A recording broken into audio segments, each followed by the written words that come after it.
The live TV, सच सबसे आगे। दोस्तों, भारतीय जनता पार्टी के नेताओं को, भाजपा के विधायकों को, सांसदों को लेकर राहुल गांधी जी ने कुछ वक्त पहले एक बहुत बड़ा दावा किया था।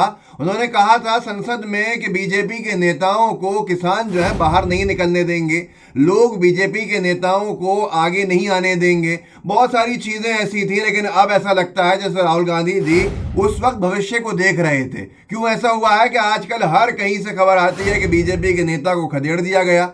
और अब हाल ही में हरियाणा जो है, जहां पर चुनाव 2025 में हो, भले ही 2 साल हो वहां पर चुनाव में या 1.5 साल हो, लेकिन हालात जो बेकाबू हो रहे हैं वो सबके सामने है। किसान आंदोलन का गढ़ रहा हरियाणा, जिससे बहुत सारे किसान आंदोलित हुए। वहां पर बीजेपी और जेजेपी की सरकार चल रही है, एनडीए की सरकार है। एनडीए के एक विधायक को एक महिला ने जिस तरह से थप्पड़ मारा है, उसकी चर्चा पूरे देश भर के अंदर हो रही हो। क्यों नहीं हो? क्या आप सोच सकते हैं कि लोगों का गुस्सा, लोगों का आक्रोश किस स्तर पर पहुंच चुका है इस बीजेपी गठबंधन की सरकार से, कि जेजेपी के विधायक को, जो सरकार का एक अंग है, बीजेपी जेजेपी एनडीए का हिस्सा है, इस विधायक को एक महिला ने सीधे जोर से थप्पड़ मारा। और मैं आपको दिखाता हूँ, एएनआई ने भी इसको लिखा है, सबने लिखा है कि वायरल वीडियो है जिसके अंदर एक पीड़िता है जो एक विधायक को गुहला में मारती हुई दिख रही है, चाटा मारती हुई। मैं आपको सीधे वीडियो दिखाता हूं। और ये कह रही है वो महिला कि अब क्यों आए हो यहाँ पर, देखिए।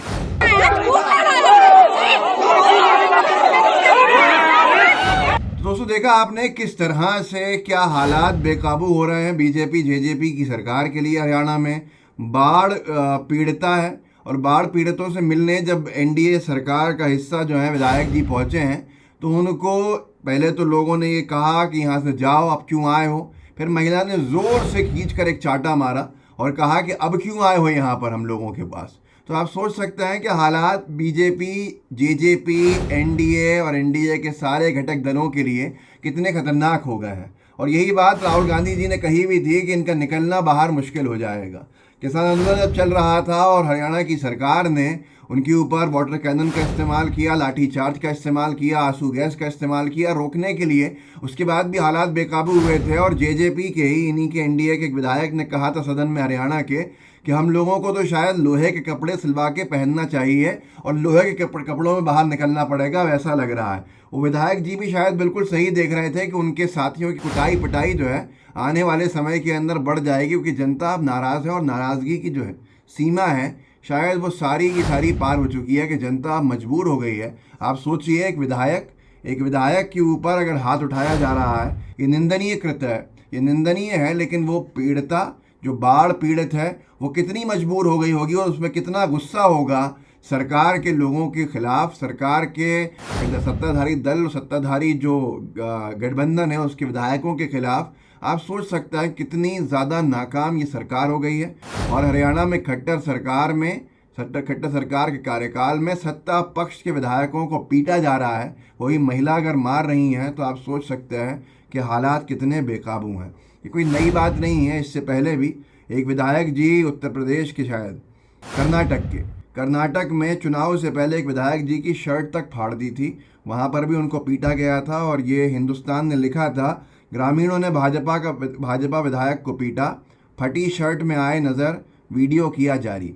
ये भी किसी हादसे के शिकार एक महिला के घर पहुंचे थे, वहां पर इनकी ये पिटाई कुटाई हुई कि पुलिस ने कहा कि हमने सुरक्षित पहुंचा दिया था। विधायक जी चुनाव जीते हैं नहीं जीते इसका मुझे नहीं मालूम है, लेकिन एमपी कुमारस्वामी उनका नाम था, वो कर्नाटक के बीजेपी के विधायक थे। और उनकी पिटाई जो हुई थी वो आप इन तस्वीरों में देख सकते हैं किस तरह से हुई थी, जो स्क्रीनशॉट साथ में लगा हुआ है हिंदुस्तान का, कि शर्ट फाड़ दी थी। और ये विधायक बीजेपी के विधायक थे। ऐसे ही मध्य प्रदेश के एक बीजेपी विधायक को लेकर न्यूज़ 18 ने खबर छापी थी और एक गोवा के अखबार ने खबर छापी थी कि उनको सत्ता पक्ष के विधायक, बीजेपी के विधायक, उनको एक कॉल गर्ल ने गोवा के अंदर पीटा था। कितनी सच कितनी झूठ, ये तो पुलिस जांच में तय हो। न्यूज़ 18 ने लिखा था, मध्य प्रदेश के भाजपा विधायक की गोवा में कॉल गर्ल से पिटने वाली खबर पर पुलिस का बड़ा खुलासा, जानिए पूरी सच्चाई। अब यहाँ पर उन्होंने डिटेल में लिखा था कि मध्य प्रदेश की पुलिस ने चिट्ठी लिखी है गोवा पुलिस को जानकारी लेने के लिए, ये तमाम चीज़ें। ऐसे ही एक और बीजेपी के पूर्व विधायक जो हैं, उनकी पिटाई हुई थी लड़की से छेड़छाड़ के आरोप में। हमने एक स्टोरी भी करी थी, मैंने एक वीडियो बना के भी दिखाया था, ये अमर उजाला ने खबर छापी थी। लड़की से छेड़छाड़ के मामले में भाजपा के पूर्व विधायक की पिटाई का वीडियो वायरल, कान पकड़कर मांगी माफ़ी। विधायक जी का नाम है, पूर्व विधायक जी का, माया शंकर पाठक। उनका एक कॉलेज है और उनकी एक कॉलेज की छात्रा ने छेड़खानी का आरोप लगाकर शनिवार को, उस वक्त जो शनिवार था, कुछ लोगों के साथ उनकी पिटाई कर दी थी।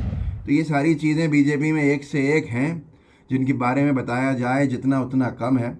लेकिन मुद्दे की बात यह है कि बीजेपी विधायक जो हाल में हरियाणा, जेजेपी के विधायक, जेजेपी की सरकार का जो अंग है, वो विधायक जी जब पहुंचे थे बाढ़ पीड़ितों से मिलने, तो वहाँ महिला ने गुस्से में उनसे पूछा अब क्यों आ रहे हो यहाँ, और उनको दिया चाटा मिला के, जिसका वीडियो पूरे देश भर के अंदर वायरल हो गया कि एनडीए के एक विधायक को इस तरह से अपमानित होकर क्षेत्र की जनता ने भगाने को मजबूर क्यों हैं लोग, ये सवाल अपने आप पूछ सकते हैं आप, और जवाब भी आपके ही पास होगा, क्योंकि आप जानते हैं जब जनप्रतिनिधि लोगों को परेशान एक हद तक कर देता है, जिस हद के बाद बेकाबू होते हैं लोग, वो शायद हद पार हो गई है बहुत सारी जगहों के ऊपर। और हरियाणा में तो अभी सर्वे भी आया था कि बीजेपी जेजेपी की सरकार सत्ता से बाहर हो जाएगी जब चुनाव होगा, और वहाँ कांग्रेस की सरकार को समर्थन मिलता हुआ उस सर्वे में दिखाई दिया था। जैसे इंडिया टीवी ने अभी कुछ वक्त पहले ये लिखा था, जिससे कि हैरान हो गए थे। हमने एक स्टोरी भी की थी, मैंने एक वीडियो बना के आपको दिखाया था कि उत्तर प्रदेश में अधिकारी बीजेपी के विधायक की पिटाई कर रहे थे। ये हाल है जहां बीजेपी की सबसे बड़ी डबल इंजन की सरकार कही जाती है। इंडिया टीवी ने लिखा था, बीजेपी विधायक ने कहा, किसने कहा? बीजेपी के विधायक ने स्वयं कहा, पुलिस अधीक्षक ने मेरी पिटाई की, डीएम आवास के बाहर लेटे। बीजेपी के विधायक ने आरोप लगाया कि पुलिस अधीक्षक ने प्रशासन दबंग लोगों के साथ मिलकर उनके खिलाफ साजिश कर रहा है। प्रतापगढ़ का मामला था। उत्तर प्रदेश में प्रतापगढ़ जिले की रानीगंज सीट से भारतीय जनता पार्टी के विधायक धीरज ओझा ने पुलिस अधीक्षक पर मारपीट का आरोप लगाया था। कहीं लोग मार रहे हैं, पीट रहे हैं। अभी वो सांसद जी जो हैं जिनके ऊपर महिलाओं ने, खिलाड़ियों ने आरोप लगाया, ब्रजभूषण सिंह जब अपने क्षेत्र में पहुंचे थे तो वहाँ कार्यकर्ता ही आपस के अंदर कुटाई में आ गए थे। तो ये सारी चीज़ें जनता के सामने हैं। आज नाराज़गी किस स्तर पर है ये आप देख सकते हैं। इस वीडियो को आगे बढ़ाइएगा और जो मोदी मीडिया की मुहिम है उसके ऊपर पानी फेरने का काम कम से कम आप ऐसे वीडियो से कर सकते हैं, ये कम से कम कर सकते हैं, तो आगे ज़रूर बढ़ाइए। लाइव टीवी को सब्सक्राइब कीजिएगा, बेल आइकन दबाइएगा। अपने जितने साथी हों व्हाट्सएप के ऊपर या सोशल मीडिया के किसी भी ऐप पर, उन तक इसके लिंक को ज़रूर पहुँचाइएगा। जय हिंद, जय भारत। द लाइव टीवी, सच सबसे आगे।